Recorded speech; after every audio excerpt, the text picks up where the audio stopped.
இந்தியாவோட coffee history ஒரு secret ராபரியில ஆரம்பிச்சுன்னு சொன்னா நம்புவீங்களா? அட ஆமாங்க. இந்த அரப்காரங்கெல்லாம் காஃபி சீட்ஸை வெளியே விடாம ப்ரொடெக்ட் பண்ணாங்க. அதனாலேயே அதை ரோஸ்ட் பண்ணி தான் யாருக்கா இருந்தாலும் கொடுப்பாங்களாம். ஆனா 1670ல பாபா புதன் 7 கிரீன் காஃபி சீட்ஸை அவரோட ட்ரெஸ்குள்ள மறைச்சு வச்சு இந்தியாவுக்கு கடத்திட்டு வந்துட்டாரு. அந்த சீட்ஸ் எல்லாம் கர்நாடகால இருக்க சிக்மங்களூர் பகுதியில நவடேஸ் பாபா புதன் கிரின்னு சொல்றாங்க, அந்த இடத்துல நட்டு வச்சுட்டாரு. இதுதான் ஃபர்ஸ்ட் புள்ளியா இந்தியால காஃபி வளர காரணமா இருந்துச்சு. 18th செஞ்சுரியில பிரிட்டிஷ்காரங்க வந்த அப்புறம் தான் இது ஒரு பிசினஸா மாறுச்சு. அவங்க இந்த கர்நாடகா, கேரளா, தமிழ்நாடு, வெஸ்டர்ன் கிட்ஸ் பகுதிகளில் காஃபி வளர ஏற்ற இடம் எதுன்னு கண்டுபிடிச்சாங்க. காட்டு பகுதிகள் எல்லாம் கிளியர் பண்ணி எஸ்டேட்ஸா உருவாக்குனாங்க. இந்தியால வளர்ற காஃபியை யூரோப் கண்ட்ரீஸுக்கு எக்ஸ்போர்ட் பண்ண ஸ்டார்ட் பண்ணாங்க. ஏர்லி 20th செஞ்சுரியில காஃபி போர்ட் ஆஃப் இந்தியான்னு ஒரு அமைப்பு ஸ்டார்ட் பண்ணாங்க. அவங்க தான் இந்தியன் காஃபி ஹவுஸ்னு நிறைய பிரான்ச்சஸ் ஸ்டார்ட் பண்ணி மக்கள் கிட்ட காஃபி குடிக்கிற ஹேபிட்டை கொண்டு வந்தாங்க. சவுத் இந்தியால எஸ்பெஷலி நம்ம தமிழ்நாட்டுல பால் மற்றும் சர்க்கரை கூட காஃபி டிகாஷனை சேர்த்து குடிக்கிற ஃபில்டர் காஃபி ரொம்பவே பாப்புலர் ஆச்சு. இப்போ ஓவராலா ஒரு 3 ஃபேக்ட்ஸ் பார்க்கலாமா?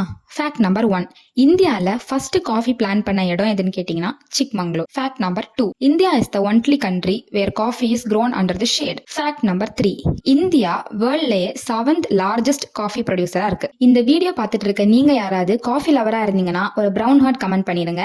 இது போல இன்ட்ரெஸ்டிங் வீடியோஸ்க்கு சேனலை மறக்காம சப்ஸ்கிரைப் பண்ணி வச்சுக்கோங்க. நெக்ஸ்ட் வீடியோல மீட் பண்ணலாம். பாய்.